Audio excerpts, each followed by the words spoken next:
নমস্কার, জি 24 ঘন্টায় আপনাদের স্বাগত। আমি শিলাদিত্য শুরু করছি বাংলা অ্যাট 5। আবারও দেখেছি আমরা উত্তপ্ত ভাঙড়। কেন বারবার এই পরিস্থিতি হচ্ছে? আর সপ্তম দফা অর্থাৎ শেষ দফা নির্বাচনের আগের রাতে কেন ঠিক এই পরিস্থিতি তৈরি হলো? গতকাল রাত থেকে যে ছবি দেখেছি এই নিয়ে আমরা আলোচনা করব। আমাদের সঙ্গে স্টুডিও রয়েছেন অতিথিরা। আমাদের সঙ্গে রয়েছেন তৃণমূল কংগ্রেসের তরফ থেকে পার্থপ্রতিম রায়, রয়েছেন মহিউদ্দিন আহমেদ মাই আইএসএফ এর তরফ থেকে, রয়েছেন সুমন ভট্টাচার্য রাজনৈতিক বিশ্লেষক। প্রত্যেকের সঙ্গে আমরা আলোচনা করব আর তারই সঙ্গে ঘটনা ছবি আপনাদের সামনে তুলে ধরবো। প্রথমেই যেদিকে নজর দেব, তৃণমূল কংগ্রেসের তরফ থেকে এই ঘটনা নিয়ে সরাসরি ঠিক কি অভিযোগ করা হচ্ছে দেখাবো। আমি ইলেকশনের দিন ভাঙড়ে উপস্থিত থাকবো এবং আমরা প্রত্যেকে দেখবো যে ভাঙড়ের শান্তিকে নষ্ট করার চেষ্টা করছে সিপিএম এর হারমাধব, বিজেপির দাঙ্গাবাজরাও বা আইএসএফ এর উন্মাদরাও। যারা ভর্তি আছে তারা কেমন? চারজনের বেশি আছে, প্রায় 10 জন, মানে শিশু রয়েছেন, মহিলারা রয়েছেন এবং তার সঙ্গে এখানে 5 জন এসেছেন। তাদের ভয়াবহ অবস্থা, বোমাবাজি করে তাদেরকে মানে প্রাণে মেরে দেওয়ার ষড়যন্ত্র বেশি। একজন আইএসএফ এর কর্মীর বাড়ি থেকে পুলিশ 12 রাউন্ড 12টা বোম উদ্ধার করেছে এবং সারা রাত ধরে বোমা চালিয়েছে। এই সন্ত্রাসের রাজত্ব কায়েম করতে চাইছে ভাঙড়ে। এখন আমাদের কাছে প্রাথমিক ব্যাপার হচ্ছে আমাদের যারা কর্মী তাদের পাশে থাকে, সেই জন্যই রাত 1টার সময় আমাদের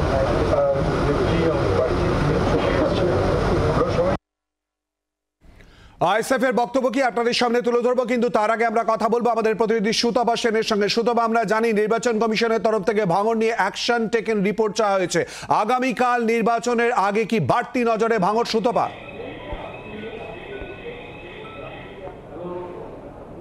অবশ্যই তাই। দেখো শিলাদিত্য, ভাঙড়ে যে ঘটনা ঘটেছে সেই ঘটনার পরে কিন্তু সতর্ক নির্বাচন কমিশন। এমনিতেই তুমি জানো যে বেশ কয়েকটি এলাকাকে আলাদা করে চিহ্নিত করেছে নির্বাচন কমিশন, তার মধ্যে অন্যতম হচ্ছে ভাঙড়। এছাড়া সন্দেশখালীর দিকে নজর আছে, কলকাতার বেশ কিছু বুথের দিকে নজর আছে, পোর্ট বা বন্দর এলাকার দিকে নজর আছে, কিন্তু তার মধ্যে ভাঙড়ের দিকে নজর আছে। কারণ হচ্ছে যে বিশেষ সেখানে গণ্ডগোলের ইতিহাস রয়েছে। উল্টো যে গণ্ডগোল চলছে ভাঙড়ে ইতিমধ্যেই, তার ফলে কিন্তু আরও সতর্ক নির্বাচন কমিশন এবং সেখানে ফোর্সের পরিমাণও বাড়ানো হয়েছে। ইতিমধ্যেই সেখানকার অ্যাকশন টেকিং রিপোর্ট চেয়ে পাঠানো হয়েছে ভাঙড় থেকে এবং কি ব্যবস্থা নেওয়া হয়েছে সেটা জানাতে বলা হয়েছে ডিএমকে। কাজে বুঝতেই পারছো যে ভাঙড়ের দিকে কিন্তু বাড়তি নজর রয়েছে এবং আজকে যেরকমভাবে ইতিমধ্যেই সেন্ট্রাল ফোর্স সেখানে পৌঁছে গেছে, টহলদারি চলছে এবং ভাঙড়ে আরও একটা বিষয়ের দিকে নজর থাকে। এর আগে যে ভোটগুলো হয়েছে অর্থাৎ বিধানসভা বা লোকসভা নির্বাচনে অথবা পঞ্চায়েতেও যেটা দেখা গেছে যে ভাঙড়ে একদিকে যেরকম হিংসার ঘটনা ঘটে, অন্যদিকে কিন্তু আরও একটা বিষয় ভাঙড়ে হয়, সেটা হচ্ছে বাড়ি বাড়ি গিয়ে ভোটারদেরকে থ্রেট করা হয়, এরকম অভিযোগও কিন্তু বারবার আসে। কাজে এই সমস্ত বিষয়গুলোর দিকে নজর থাকছে নির্বাচন কমিশনের এবং সেন্ট্রাল ফোর্সকে রাখা হয়েছে, কিউআরটি রাখা হয়েছে এই কারণেই যাতে কোনো ঘটনা ঘটলে সেখানে সঙ্গে সঙ্গে গিয়ে ব্যবস্থা নিতে পারে ফোর্স। কাজে ভাঙড়ের দিকে অবশ্যই বাড়তি নজর রয়েছে। শিলাদিত্য, ধন্যবাদ সুতপা। আমাদের অতিথিদের কাছে যাব, সুমনদার সঙ্গে রয়েছে, সুমনদার কাছেও যাবো, কিন্তু তার আগে আমরা শুনে নেব আইএসএফ নেতৃত্বের এই ঘটনায় ঠিক কি অভিযোগ।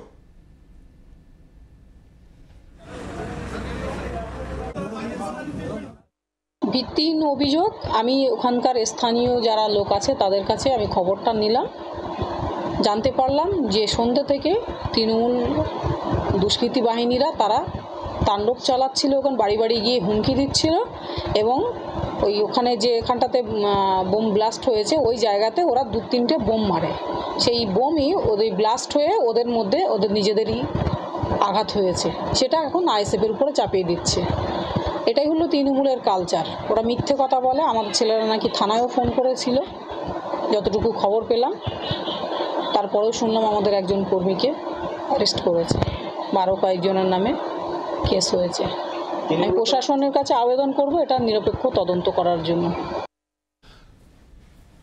আসবো আলোচনায়। সুমনদা, আবারও উত্তপ্ত ভাঙড়, কেন বারবার শিরোনামে আসে সুমনদা? দেখুন শিলাদিত্য, লালমোহন বাবুর ভাষায় বলতে গেলে যত ভায়োলেন্স ভাঙড়ে। এবার ভাঙড়ের যে লম্বা রাজনৈতিক ইতিহাস, সেখানে যখন বামেরা ক্ষমতায় ছিল তখন বামেরা এখানে দাপট দেখাতো, তারপরে যখন তৃণমূল ক্ষমতা এলো তৃণমূল দাপট দেখাতো, অতি সম্প্রতি আমরা আইএসএফ এর দাপট দেখতে পাচ্ছি। কিন্তু আমি এটা বুঝতে পারছি না, এই লোকসভা নির্বাচনে তো আইএসএফ কোনো পক্ষে নেই, তারা সিপিএম কংগ্রেসের জোটে যায়নি, তারা এমনকি সিপিএম এর সঙ্গে জোট করেনি, তাদের ভাঙন নিয়ে এত রাজনৈতিক আগ্রহের কারণ কি আছে? নওশাদ সিদ্দিকীকে মোটামুটি পশ্চিমবঙ্গের জনগণ বিজেপির এজেন্ট হিসেবে ধরে নিয়েছে, তার বাইরে তার আর কোনো ভূমিকা নেই। ইভেন আমার ধারণা সিপিএম এর রাজ্য সম্পাদক মোহাম্মদ সেলিমও নওশাদ সিদ্দিকীকে ডিফেন্ড করতে এগিয়ে আসবেন না, কারণ গোটা লোকসভা নির্বাচন জুড়ে আমরা নওশাদকে কোথাও দেখতে পাইনি।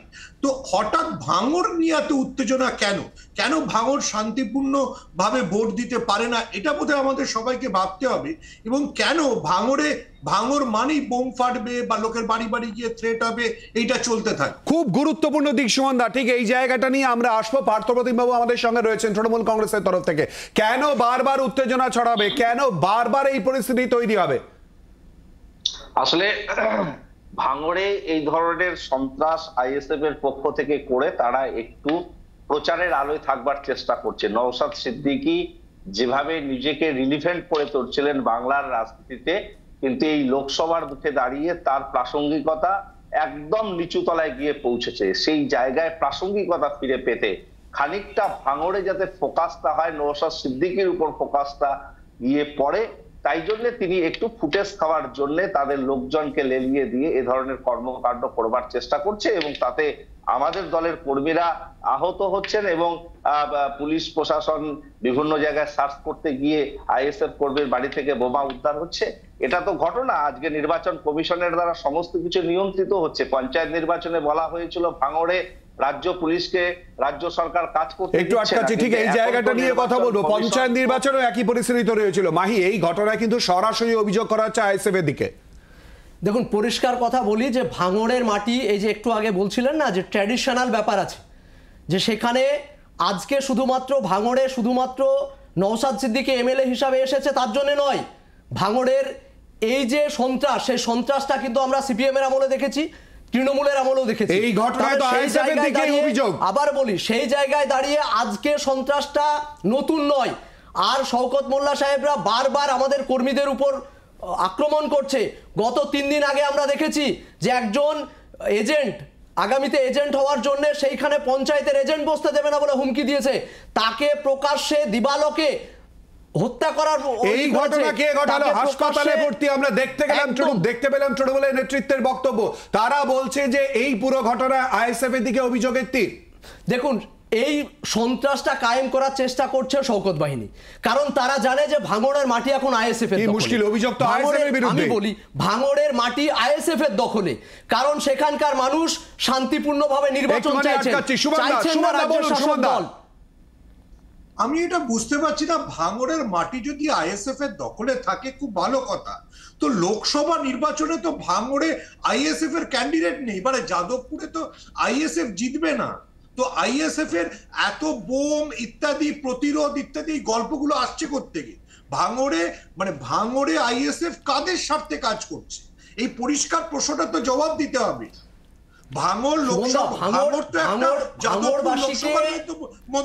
দেখুন, ভাঙড়বাসী সারা রাজ্যে কিন্তু বিকল্প রাজনীতিটাও শিখিয়েছে। যখন একদিকে ট্রেন্ডিং একটুখানি শুনিনি সুমনদার কথা, একটুখানি শুনিনি, আসবো সুমনদা বলুন। বিকল্প রাজনীতি মানে কি বোমা মারা নাকি? না, ট্রেন্ডিং পলিটিক্স একদিকে যখন তৃণমূল এবং খুব গুরুত্বপূর্ণ প্রশ্ন তুলেছেন, কেন ভাঙড় নিয়ে আটকে থাকা বোমা মারার রাজনীতির অভিযোগ হচ্ছে? বাইনারি পলিটিক্স চলছে সারা রাজ্যে। বিজেপি তৃণমূলের যখন বাইনারি পলিটিক্স চলছে, তখন একমাত্র ভাঙড় যেখানকার মানুষ একজন বিরোধী এমএলএ কে তৈরি করেছে। পার্থপ্রতিম বাবু কি বলবেন? বৈকল্প রাজনীতির কথা বলা হচ্ছে আইএসএফ এর তরফ থেকে। সুমনদার বক্তব্য, কেন বোমাবাজির রাজনীতি?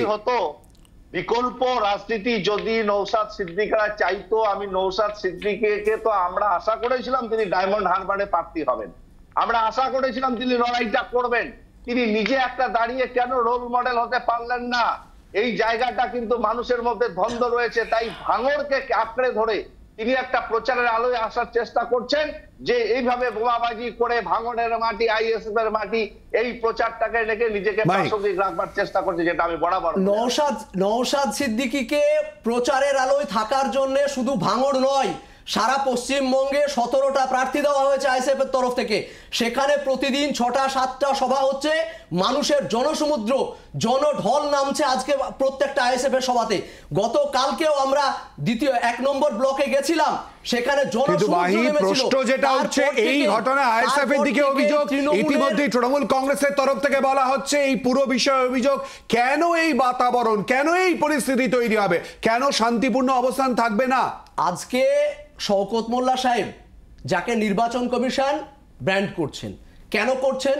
কারণ গুন্ডাগিরি করেন, কারণ আজকে আরাবুল জেলে আছে, কাইজার রাজনীতির বাইরে আছে। বলতে পারেন এই মানুষগুলো শওকত মোল্লার নামে অভিযোগ করছে? না না না, এটা নির্বাচন কমিশন শওকত মোল্লাকে ব্যান করেছে কে বললো? একটা বিধায়ক তার নির্বাচিত ক্ষেত্রেই শুধুমাত্র থাকতে পারে, অন্য কোনো জায়গায় ভোটের দিন যেতে পারে না। উনি তো অবজারভার আছেন ভাঙড়ে, উনি তো দায়িত্ব নিয়েছিলেন ভাঙড়ে, তাহলে ভাঙড় থেকে ওনাকে আটকানো হচ্ছে কেন? কারণ উনি সন্ত্রাস তৈরি করছেন ভাঙড়ের মাটিতে। ভাঙড়ের মাটিতে আইএসএফ কেন এজেন্ট না দিতে পারে তার বাতাবরণ তৈরি করার চেষ্টা করছেন, সেইখানে ভাঙড়ের মানুষ প্রতিরোধ করে তোলার চেষ্টা করছে প্রতিদিন প্রতি মুহূর্তে। পাচ্ছেন না, তার দায়বদ্ধতা কোথায়? আজকে যখন নির্বাচন কমিশনের আন্ডারে সবকিছু রয়েছে, তখন প্রত্যেকটা রাজনৈতিক দলের সমান ভূমিকা থাকা দরকার। আইএসএফরা শুধু গুন্ডাগর্দি করবে, তাদের কোনো ভূমিকা থাকবে না শান্তি আনাতে, এটা হতে পারে না। সুমনদা, দেখুন আমি একটা জিনিস বুঝতে পারছি না, বিকল্প রাজনীতি মানেটা কি? মানে বিকল্প রাজনীতি, নওশাদ সিদ্দিকীর বিকল্প রাজনীতি যদি ভাঙড়ে রাজনৈতিক অস্থিরতা আর ভাঙচুর করা আর বোমা বাঁধা হয়, তাহলে সেটা কোনো বিকল্প রাজনীতি নাকি? দেখুন আমি একটা কথা পরিষ্কার বলতে চাই। আচ্ছা সুমন, আমি একটা কোশ্চেন করি, আমি একটা মাঝে একটা ইন্টারাপ্ট করব আপনাকে। আপনি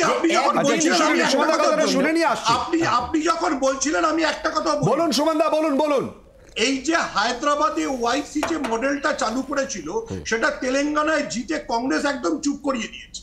এই যে ধর্মকে ব্যবহার করে আমি শুধু মুসলিম জনগোষ্ঠীকে খেপাবো, সেখানে অন্য কিছু হতে দেব না, এবং যখন ইলেকশন আসবে পঞ্চায়েতের সময় মুহুর্মুহু বোয়া ফেলবো এবং তারপর ধর্মের নাম করে এটা চালাবো, এটা অনেক দিন হয়েছে।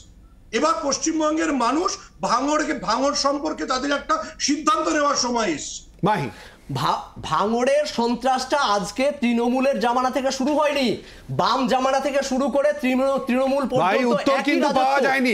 বিকল্প রাজনীতির কথা বলা হচ্ছে, কিন্তু বারবার বোমাবাজির অভিযোগ উঠছে, এই ঘটনাতেও তো অভিযোগ উঠেছে। দেখুন যারা বোমাবাজি করছে তারা শওকত মোল্লা বাহিনী, আইএসএফের বিরুদ্ধে অভিযোগ, আমাদেরকে চাইছে যে কোনোভাবে ভাঙড়ের একটা পরিবেশ উত্তপ্ত করে কোন রকম ভাবে যেন তৃণমূল বাহিনী পুরো ঘটনা ঘটিয়েছে বলছেন আইএসএফ এর তরফ থেকে প্রতিনিধি। এটা একটা খুব সস্তা ন্যারেটিভ হয়ে দাঁড়িয়েছে। যখন কোনো বোমার আঘাতে তৃণমূল কংগ্রেস কর্মী আহত হচ্ছে, তখন বলা হচ্ছে সেটা গোষ্ঠীদ্বন্দ্বের ফসল বা তৃণমূল কংগ্রেসের বোমার আঘাতে হয়েছে। আর যখন আইএসএফ এর কর্মী বা বিরোধী কোনো কর্মী আঘাত হচ্ছে, তখন তৃণমূল কংগ্রেসরাই বেড়েছে। দুপক্ষেই তৃণমূলকে দাগিয়ে দেওয়া হচ্ছে, কিন্তু আইএসএফ সহ বিরোধীরা নিজেদের মুখটা আয়নায় দেখছে না। তারা শান্তির ক্ষেত্রে কি ভূমিকা গ্রহণ করছে, তারা কেন এই বোমা বারুদের কাছ থেকে সব দলের কাছেই তো এই প্রশ্ন থাকবে যে কেন শান্তির কথা উঠে আসছে না। আর এই নিয়ে আলোচনায় ফেরত আসবো বাংলা এট 5-এ একটা বিরতির পর। চোখ রাখুন জি 24 ঘন্টায়, সঙ্গে থাকুন।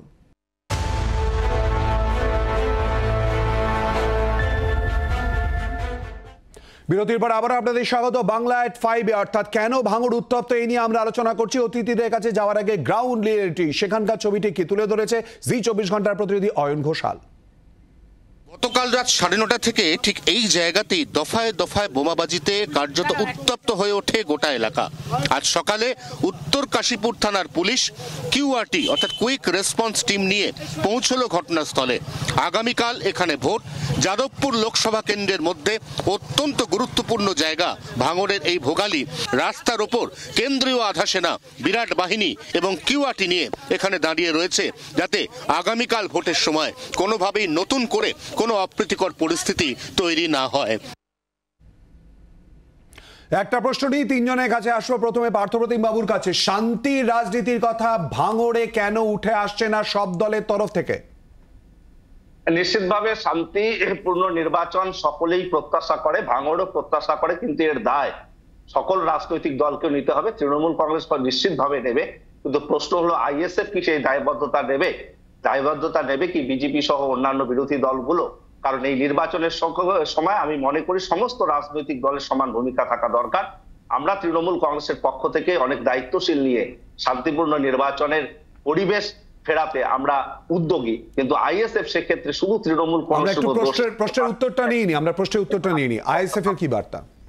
দেখুন, শান্তিপূর্ণ নির্বাচন চেয়ে আমরাও চাইছি মানুষ সুষ্ঠুভাবে শান্তিপূর্ণভাবে সবাই ভোট দিতে যাক, তাতে তাদের গণতান্ত্রিক অধিকার তাদের মতাদর্শের উপর নির্ভর করে যাকে দেবে মানুষ সুমন্ত অভিযোগ করেছেন বিকল্প রাজনীতির কথা বলে বোমাবাজির কথা কেন আসছে? কিন্তু প্রশ্ন হলো একটাই, আজও পর্যন্ত কোথাও আমরা শুনিনি যে নওশাদ সিদ্দিকীকে বোমাবাজ বলা হয়েছে, কিন্তু রাজ্যের মুখ্যমন্ত্রী অর্থাৎ আমারও যিনি মুখ্যমন্ত্রী তিনি দাঁড়িয়ে বলছেন, কাকে বলছেন? শওকত মোল্লা সাহেবকে বলছেন যে আপনি জীবনতলায় বাস স্ট্যান্ড নিয়ে কি করবেন, আপনি তো বোম বাঁধেন। এক লাইনে উত্তর পার্থপ্রতিম বাবু, এক লাইনে উত্তর। সেই জায়গায় দাঁড়িয়ে এই রকম নটোরিয়াস ক্রিমিনালকে যদি আপনি ভাঙড়ের দায়িত্ব দেন তাহলে ভাঙড়ের বলুন যে অঞ্চলে যে ভোগালির কথা প্রসঙ্গ আসছে সেখানে আমরা মুদাসসির হোসেনের কথা শুনেছি, বক্তব্য আমরা শুনেছি।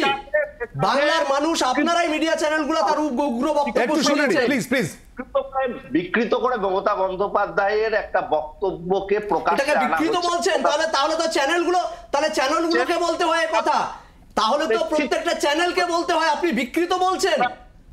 সুতরাং এই ধরনের প্রত্যেকটা চ্যানেল দেখিয়েছে এটা, আমি বা আমরা বলছি না। সুমনদা, বিকল্প রাজনীতি শান্তির রাজনীতি ভাঙড়ের জন্য কি বার্তা সুমনদা? দেখুন, এই যে দুটি দল কথা বলছে, এই দুটি দল তো কেউ নরেন্দ্র মোদীর অনুগামী নয় যে ভাববে রিচার্ড অ্যাটেনবরো গান্ধী বানানোর পর লোকে গান্ধীর কথা জেনেছে। তো এরা কি ছোটবেলা থেকে গান্ধীজি যে অহিংসা সত্যাগ্রহ এই কথাগুলো বলেছে সেগুলো শোনেনি? আমি মেনে নিলাম যে নওশাদ সিদ্দিকী একেবারে মানে দেবতুল্য পুরুষ, তো আইএসএফ এর লোকরা বাড়িতে কি বোমা রেখেছে কাল সকালে দিওয়ালি বলে? একটা রসিকতার তো লিমিট আছে। যদি শওকত মোল্লা খুব খারাপ লোক হয়, নওশাদ সিদ্দিকী অনুচররা কি কাল সকালে দীপাবলি পালন করবে? রসিকতা হচ্ছে একটা। উত্তর খোঁজার চেষ্টা করতে হবে। আর সবচেয়ে বড় কথা, আগামীকাল নির্বাচন, যেদিকে নজর রয়েছে প্রত্যেকের সঙ্গে আমাদের, আপনাদের সবাইকে ধন্যবাদ আমাদের সঙ্গে জি24 ঘন্টায় বাংলা@5 এই আলোচনায় অংশগ্রহণ করার জন্য। নিচ্ছে একটা বিরতি, আর এরপর দেখুন নিউজ 24/38 সঙ্গে থাকুন। বাংলার আওয়াজ, বাঙালির আবেগ, জি24 ঘন্টা।